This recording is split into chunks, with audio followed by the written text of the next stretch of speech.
तो बच्चों अब हमारा एक्सरसाइज में क्वेश्चन पहले देखेंगे। क्वेश्चन में जैसे हर क्वेश्चन को बहुत लॉन्ग नहीं किया है, लेकिन जितने भी क्वेश्चन आपके मैंने यहाँ किए हैं उस क्वेश्चन में हम हर एक क्वेश्चन से शॉर्ट क्वेश्चन आपको पूछते हैं। जैसे बहुविकल्पी आपको प्रश्न आते हैं, लेकिन लेसन के हर एक क्वेश्चन को आपको राइट कर लेना अच्छे से फेयर कॉपी में और उसको रीड करना है, ठीक है। अब हम पहला प्रश्न देखते हैं। पहला प्रश्न है आपका, रक्त के बहाव को रोकने के लिए क्या करना चाहिए। अब आपका उत्तर होना चाहिए कि रक्त के बहाव को रोकने के लिए उस स्थान पर कसकर साफ कपड़ा बांध देना चाहिए, क्योंकि दबाव पड़ने पर रक्त का बहना कम हो जाता है और उस व्यक्ति के लिए भी वह ज़्यादा लाभकर सिद्ध होता है और जल्दी ही उसे डॉक्टर को दिखाना चाहिए, ठीक है। अब ये आपका पहला प्रश्न हुआ बच्चों। अब प्रश्न नंबर 2, खून को भानुमति का पिटारा क्यों कहा जाता है। अब इसे क्यों कहा जाता है, ध्यान से सुनिएगा बच्चों।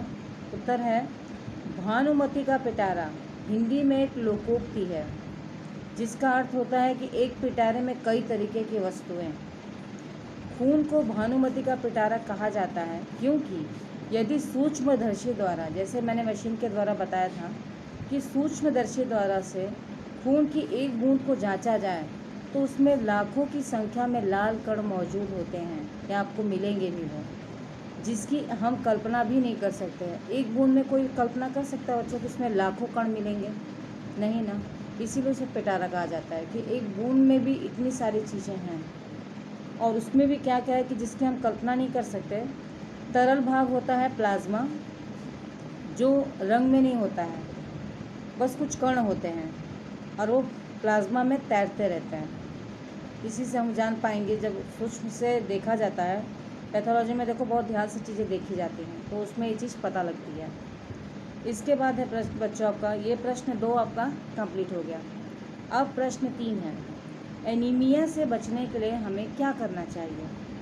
तो एनीमिया से बचने के लिए हमें पौष्टिक आहार का सेवन करना चाहिए, हमें उचित मात्रा में हरी सब्जियां, फल, दूध, अंडे व गोश्त खाना चाहिए जिससे शरीर में रक्त की कमी ना हो। अब इससे क्या होगा, जब हम इतने सारी चीज़ें को अच्छे से ढंग से खाएंगे तो हमारे शरीर में कभी भी खून की कमी नहीं होगी, और जब खून की कमी नहीं होगी तो एनीमिया भी कुछ हद तक कहा जा सकता है कि नहीं होगा, ठीक है। तो ये हमारा प्रश्न 3 हो गया। अब हमारा प्रश्न नंबर 4 कि पेट में कीड़े क्यों हो जाते हैं, इनसे कैसे बचा जा सकता है। तो पेट में कीड़े दूषित पानी और दूषित खाद्य पदार्थों के कारण होते हैं। हमें सफाई से बने खाद्य पदार्थों का सेवन करना चाहिए। कुछ कीड़ों के लार्वे जमीन की ऊपरी सतह पर होते हैं, इसलिए नंगे पैर इधर उधर घूमना नहीं चाहिए। अब इसमें कई बातें हैं बच्चों, मैंने इस क्वेश्चन का आंसर को थोड़ा शॉर्ट किया है, जैसे हमने लेसन में एक्सप्लेन किया है, जिसमें मैंने आपको एक्सप्लेन किया है कि दूषित खाद्य और पानी क्या होता है। जैसे जब आप कभी बाहर जाते हो या कहीं घूमना फिरना हुआ या हम कहीं जा रहे होते हैं तो रास्ते में चिप्स और वेफर तो कॉमन है, बच्चे तुरंत अभी बोला जाए तो खट से बच्चे उसको खाना चालू कर देंगे। फिर उसके साथ अब खाली तो चिप्स तो खा नहीं सकते, कुछ ठंडा भी रहे, फ्रूटी भी रहे। तो ये सारे बच्चों क्या होते हैं कि ये सब जो खाद्य पदार्थ हैं, इन सब चीज़ों को जितना हो सके आप कम खाओ। बहुत ज़्यादा खाने पर क्या होता है कि ये सारी चीज़ें अब बनी होती हैं, फिर कब वो दुकान में आती हैं, फिर आप कब जा रहे हो, यानी काफ़ी समय हो जाता है इन सब चीज़ों को।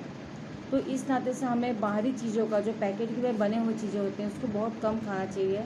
वैसे तो कहा जाए तो बिल्कुल ही नहीं खाना चाहिए, बट बच्चे मानते कहाँ हैं।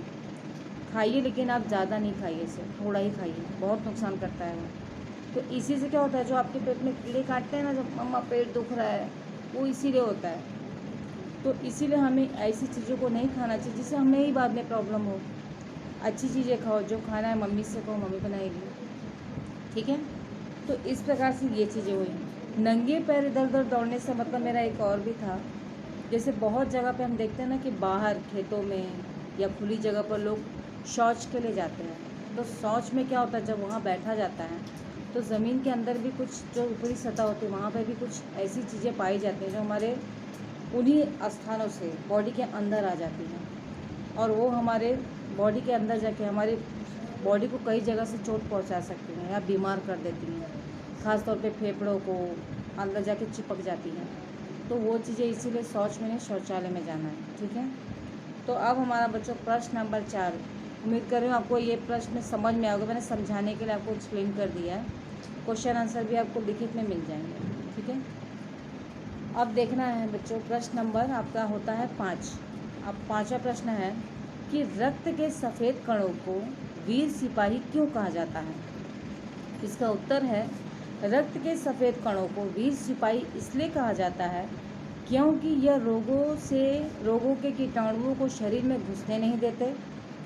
जहाँ तक संभव हो सके रोगी कीटाणु की कार्य क्षमता को शिथिल कर उनसे डटकर मुकाबला करते हैं, ठीक है। इसीलिए इनको वीर सिपाही कहा जाता है। सबसे पहले हमारी सुरक्षा हमारे शरीर में ये मौजूद ही होते हैं और सबसे पहले किसी भी बीमारी से हमें पहले ये खुद बचाते हैं। इसके बाद अगर हम जब सही ढंग से खाएंगे पिएंगे तो इनकी भी मात्रा है जो थोड़ी शिथिल पड़ जाती है, कम हो जाती है। तो उसे हमें कम नहीं होने देना है। जम के खाना है, अच्छे से खाओ, हेल्दी रहो, स्वस्थ रहो। अब बच्चों आता है प्रश्न नंबर 6 में है, ब्लड बैंक में रक्तदान से क्या लाभ है। अब इसका उत्तर है बच्चों, ब्लड बैंक में दान किए गए रक्त, यानी रक्त का मतलब होता है बच्चों खून। जो खून हम दान करते हैं उन खूनों को बहुत सुरक्षित ढंग से रखा जाता है। सुरक्षित ढंग से इसलिए रखा जाता है कि जब देखिए आपात स्थिति आती है, जब भयंकर स्थिति आ जाती है तो उस दौरान वही खून किसी के काम आता है और इसीलिए उसको बहुत सुरक्षित से रखा जाता है।